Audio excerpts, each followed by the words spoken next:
Welcome back, I'm the Nordic Investor. I'm Swedish and I moved to Brazil a number of years ago. And in this channel I talk about my life here in Brazil and also how I've stopped working and live off passive income and my investments. And in this video I want to talk about the 5 challenges of living in Brazil. So I made a video recently talking about all the good things of living in Brazil, but there are also some challenges. So in this video I'm going to go through what they are. So let's begin.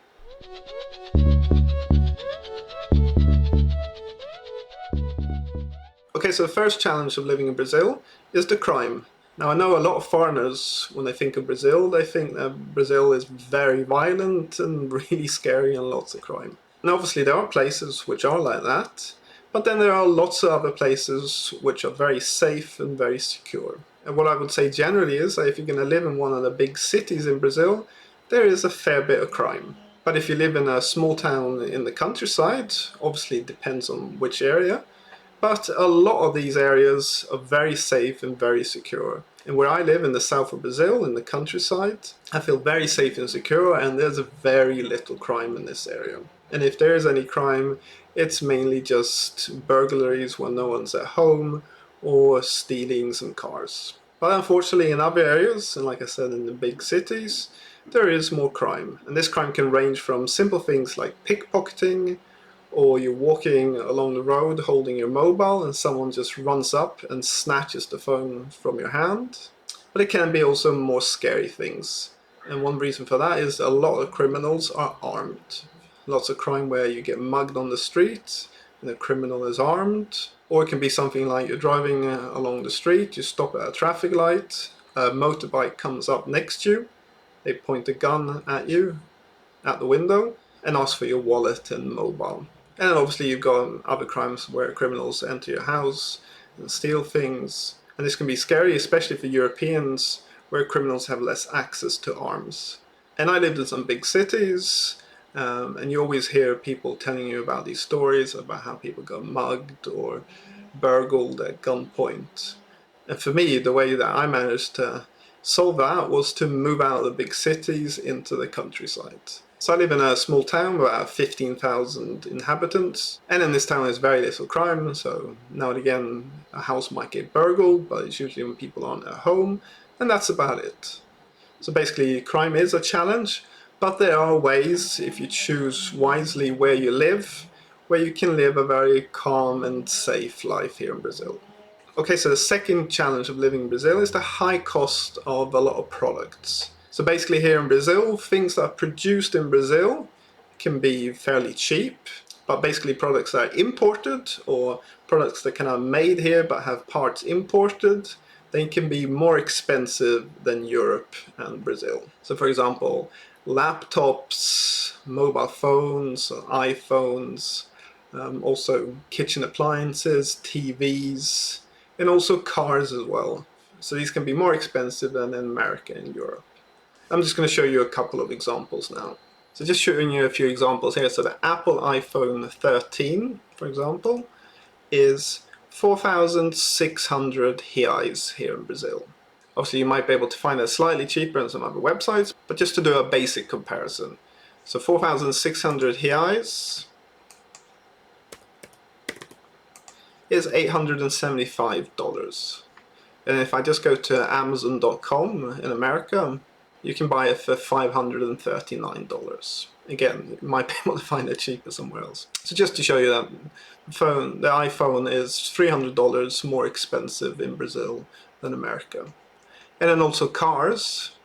So if we choose a Volvo, for example, so the Volvo XC40, so it's a mini SUV, that starts at 330,000 reais.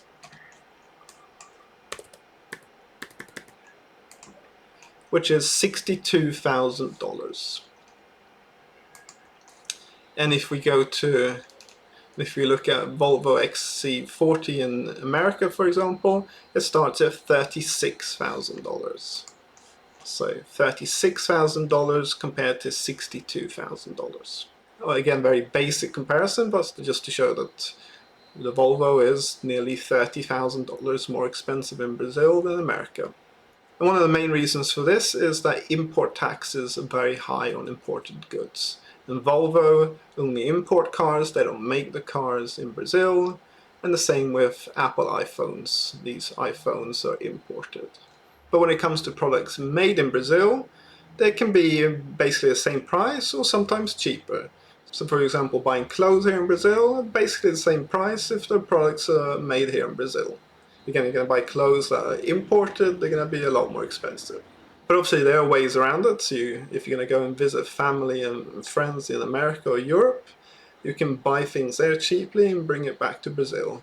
And I think the law is that you have to declare anything over $500. But if it's like a group of you flying over there, you guys can bring back quite a lot of stuff. So the third challenge of living in Brazil is the language. So you basically need to know how to speak Portuguese in order to live in Brazil. So if you want to interact with people in the stores, taxi drivers, Uber drivers, you're going to have to speak Portuguese.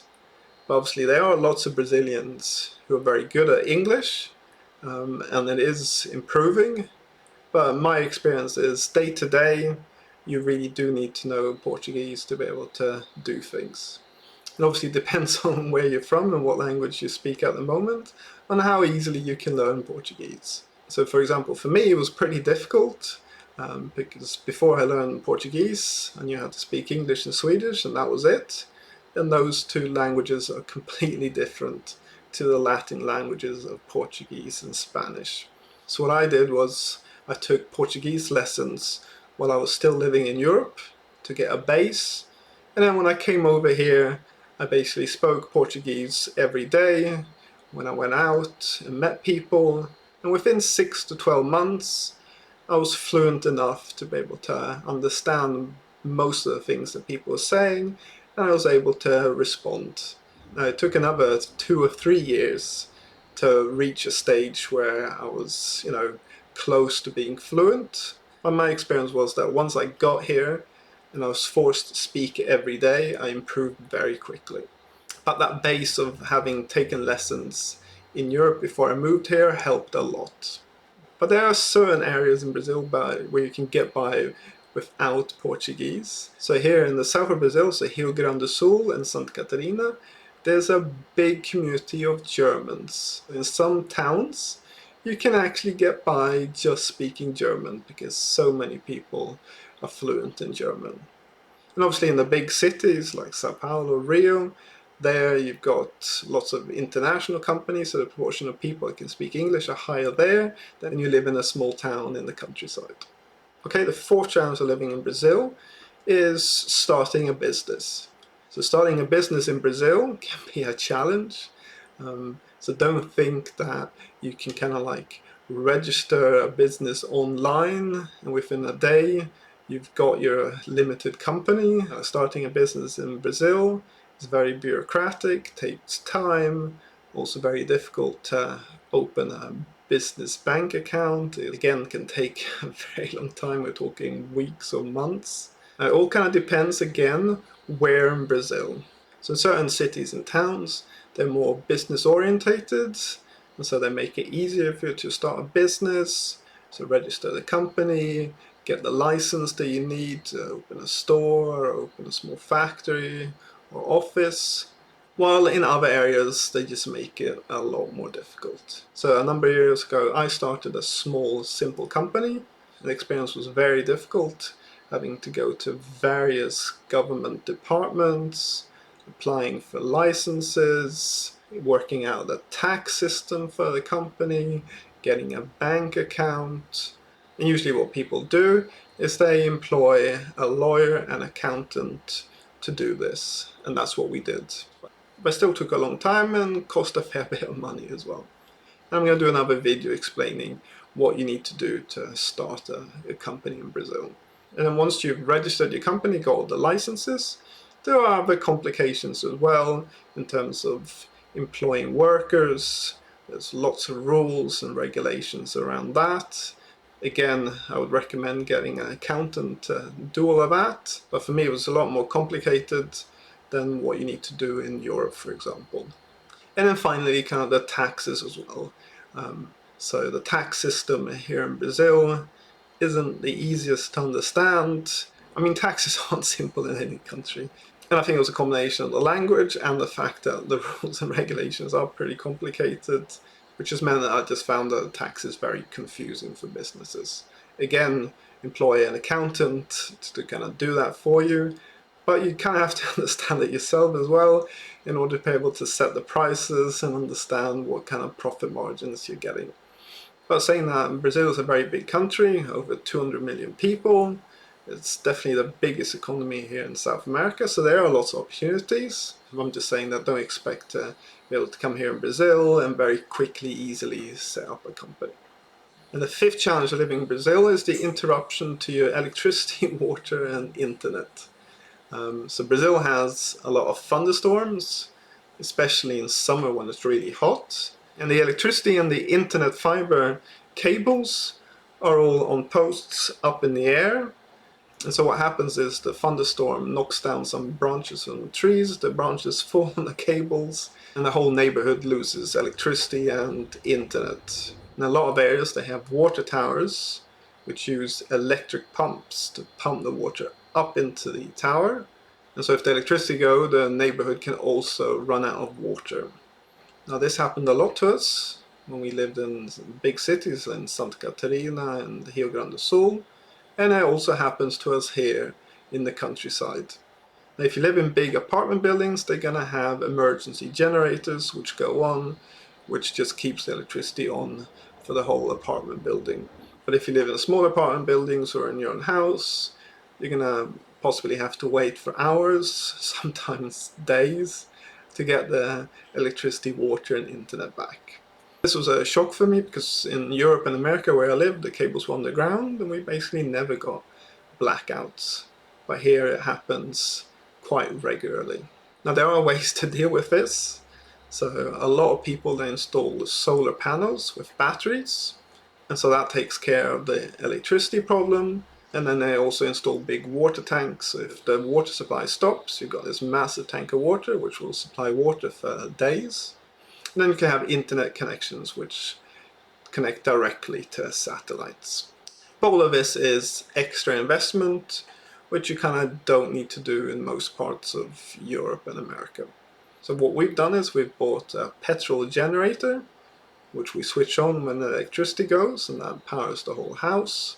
In the future we're going to invest in solar panels. It's just more expensive, so we haven't done it yet. And then we also have a big water tank which supplies the house. But we haven't made any changes to the internet, because if the internet goes, we kind of have our mobile phones which we can use. Okay, so those are the 5 main challenges that I faced living in Brazil. Now in this video I'm just talking about the negatives. Obviously there are lots of positives about Brazil, and I did a video about that, so the 5 best things of living in Brazil. And in my opinion, the positives of living in Brazil outweigh the negatives by a large amount. So if you like this video, leave a like, subscribe to my channel. If you've got any questions about anything I said, just put it in the commentary below. So thanks for watching, until next time.